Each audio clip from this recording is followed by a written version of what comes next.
Okay, so what's the difference between these that we have on these first two examples and anything we've done so far this chapter? Storm? There's four numbers. There's four numbers. Any other differences?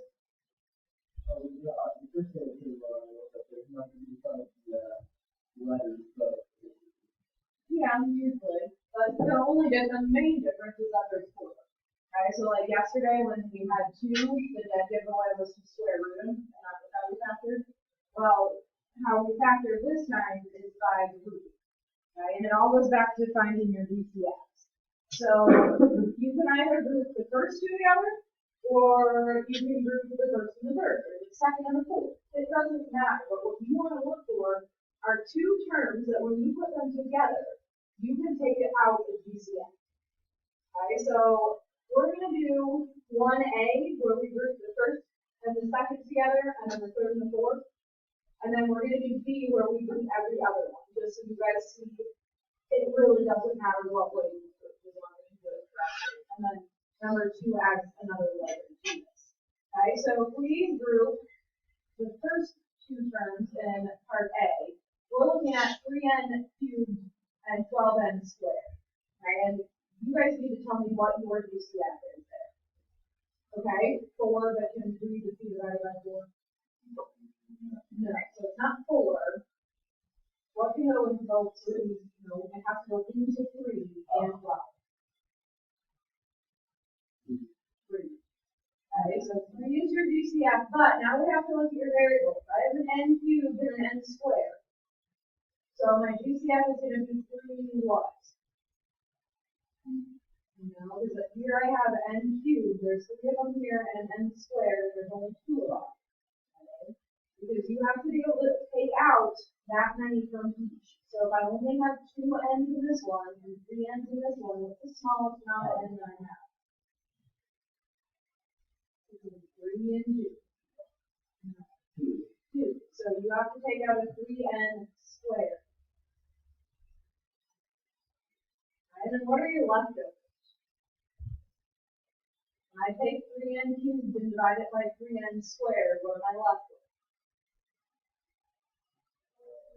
I'm talking 3. What's 3 divided by 3? 1. Okay, what's n cubed divided by n squared? With 1n. So 1 left with n. Now we have to move on to the second one. So 12 divided by the 3. 4, n squared divided by n squared. If I'm dividing by the same thing, what happens to it? It turns into a 1, so those n squareds are gone, right? So your leftover of n, or 12n squared is just 4. Right, so now we have to take, and we've got to factor out your DCF from 2n minus 8. So what's your DCF from the second? Your DCF is 2n and 8. Right, what do we get when we divide 2n by 2? What are my leftovers? N, and a minus sign right here. What's 8 divided by 2? 4. Make 2 match up. That's exactly what we want. We want our leftovers to match up. Right? And so what we have to do is we have to group our 2 GCFs together in one binomial. Right? So you're going to write those as 3n squared plus 2 as one binomial. And since the 3n gets multiplied by n minus 4 and the 2 also gets multiplied by that, no, you're only listing it once. You're putting an n minus 4 behind it. Right? Because all this factoring by grouping is it's rewriting and using the distributive function. Okay, so once you group your first or 2 terms together and take the DCF out, and group the other 2 terms together and take the DCF out, you're just kind of making a sandwich. You're putting the DCFs together and you're listing the leftover behind it. So when you look at part B, we want to go ahead and just so you can see a different way of doing this. I'm going to group the 8t cubed with the 20t squared, because I noticed that they have a GCF. Okay, between 8 and 4, what's the biggest number that I can divide into those? Or 8 and 20, what's the biggest number I can divide it? 4. I would have said 1, you said 8, 4. Okay, so 4 is a GCF between the 8 and the 20, but what's my GCF of my variable? I've got t cubed and I've got t to the first. So, because if I only have t, I can't take 2 of them out. So you can only take 1 of them out. So your GCF here is 4t. Now we've got to do your leftover. So you've got to do 8 divided by 4 to get 8 divided by 4 is 2. And then you've got t cubed, but I took 1 of them away, so I have what left?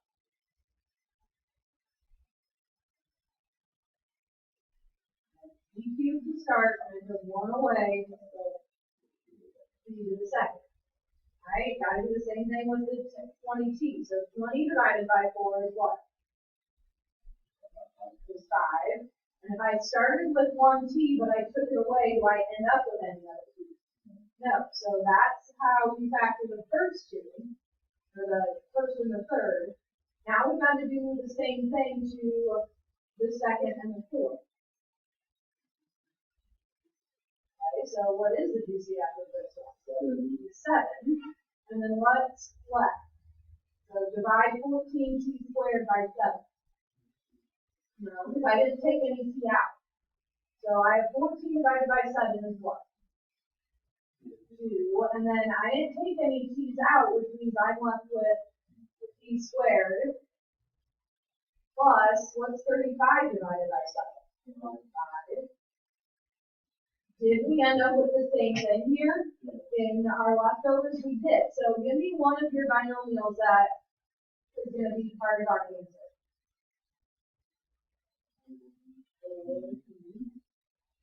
Plus 7 is one of your binomials, and what do we have to multiply 4t plus 7 by? 2t for the second. Yes. Okay, and those two binomials are your answer. That's it. So factoring by grouping is nothing more than being able to find two GCFs and rewriting them as a binomial. Okay, so I want us to look at number 2 now, because I said before we were adding another layer to this. So I want you to look at your coefficients on part A. So 4, 8, 12, and 24. Does anything jump off the page about those 4 numbers?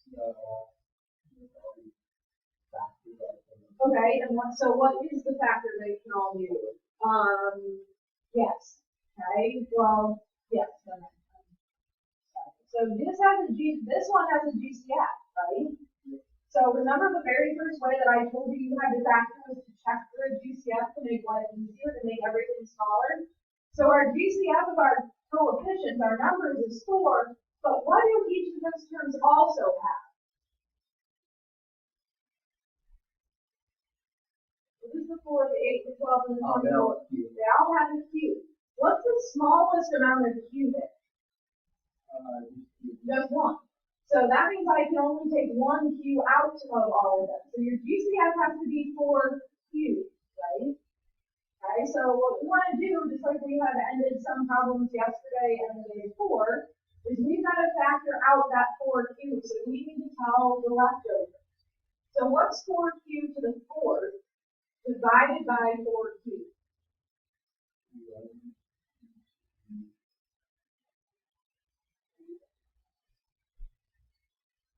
Yeah, 1 to the 3rd. Because if I started with 4 and I took 1 out, that means I only have 3 left. Okay, so then I got minus, because that's the sign in there. Now I got to do the same thing. So 8q cubed divided by 4q is what?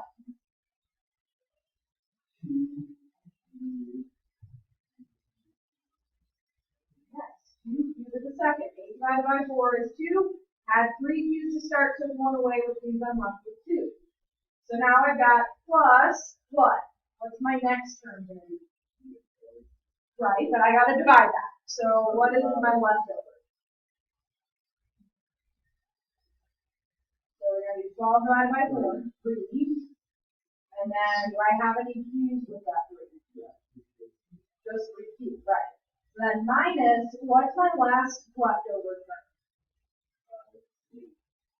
That's 6, and that's it, because the q's, right, there's only 1. Okay, well now, just like we've been doing before, we've got to take and look at the leftovers and decide if we can factor this farther. Okay, and because I have 4 terms here, we're going to use this factor by grouping that we just did. Okay, so instead of having just 2 binomials to finish, we're going to have a term on the outside and then 2 binomials, like we had when we've done the box with the GCF. Okay, so you guys tell me, what 2 terms do you want to group together in part A? Want to group the first and the second, or the first and the third? Okay, first and the third. If I group q cubed together with 3 cubed, what's that GCF that we have to take out? What do those have in common? 1 what? 1. Yep, just 1 cubed. Not cubed or anything, just 1, right? So if I have q cubed and I take 1 out, I'm left with what?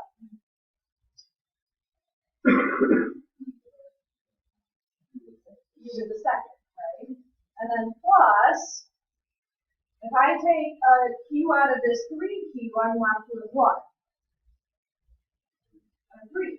That's it, right? Okay, so now we've got to move on and we've got to factor my second term with my 4th term. And what do we notice about both my second term and my 4th term? They're negative. So who remembers when I factored with the box and both of my factors were negative? What did your GCF have to be? Negative. Okay, so we know our GCF is going to have to be a negative something, right? Okay, but negative what? And I got 2q squared and 6. What's the GCF? 2. Okay. Is there a q attached to the 2? Why? Okay, but this has a q squared. The 6 doesn't have a q with it. So does the GCF have? No. Okay, so we're just taking a negative 2 out. So when I take a negative 2 out of a negative 2q squared, what am I left with?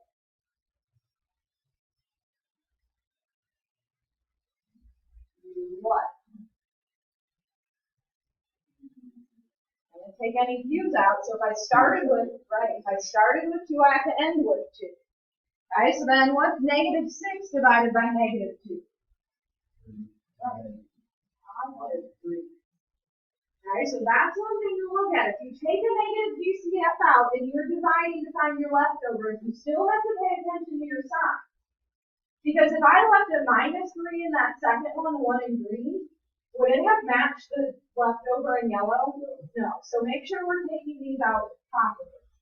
Okay, so the first thing in our final answer we need to start with is writing our GCF, which was 4q. Okay, the second thing that we should start or write is probably our GCFs, writing at them as a binomial. Okay, so what should I write for my next binomial with my GCFs? Those aren't the GCFs, but we can write it. So we can write q squared plus 3, so we can use your leftovers. And then we need to then do my GCFs, so my GCFs are what? GCFs are always located where? Look at right now we're looking at this in yellow and this in green. Where are your GCFs? On the outside. So u and -2. So this one has to be q minus 2. Right, this string of 3 is your final answer.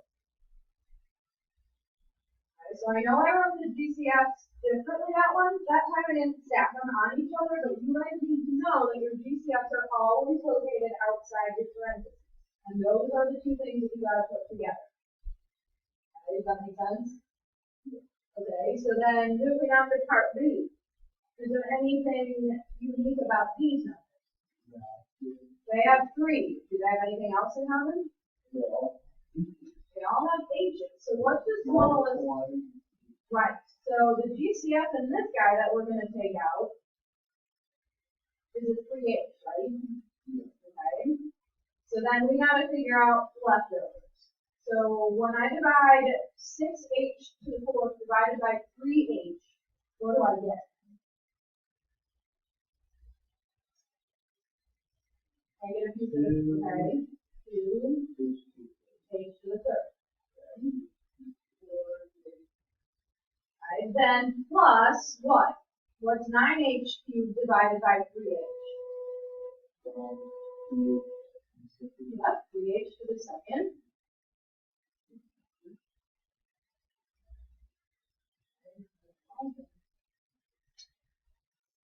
So 3H to the 2nd, and then you're right, it is plus what?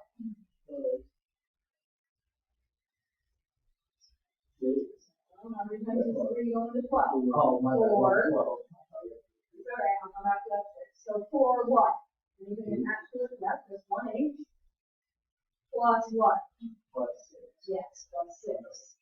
No H. Okay, because those H's cancel each other out. Okay, so leaving it up to you guys again. What two terms do you want to group together? First and the third again? Okay. If you do first and the third, what's unique about those that made it maybe easier to group together than the first and the second? What about your coefficients? They both have H's, but coefficients are the numbers.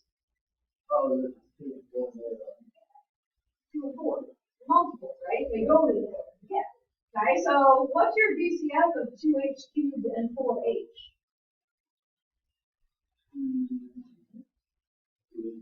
Good.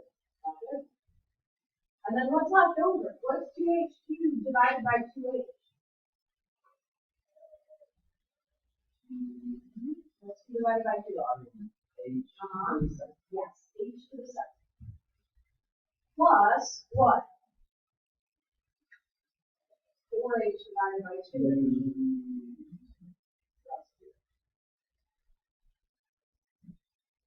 Right, so then 3H squared and 6. So what's your GCF that you can take from that one? A 3. Why can't we take an H from that one? Good. So then what's the leftover? 3H squared divided by 3 leaves us with H squared, and then 6 divided by 3 leaves us with 6 divided by 3 is 3.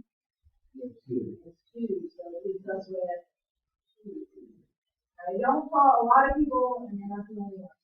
A lot of people call scrap 2 subtracting instead of dividing. Okay, so now do the leftovers match? Yes. Okay, so when we start writing our answer, we're going to start writing our what first? Yep. It really doesn't. I'm in the habit of always writing the GCF first and then the leftovers second. But it honestly doesn't matter because it's all multiplied. So 2H plus 3. Yeah. And then H squared.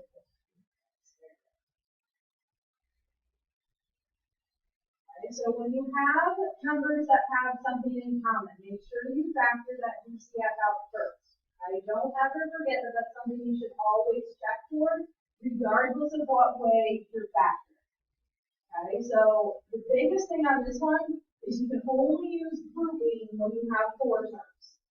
Okay. Do you have any questions?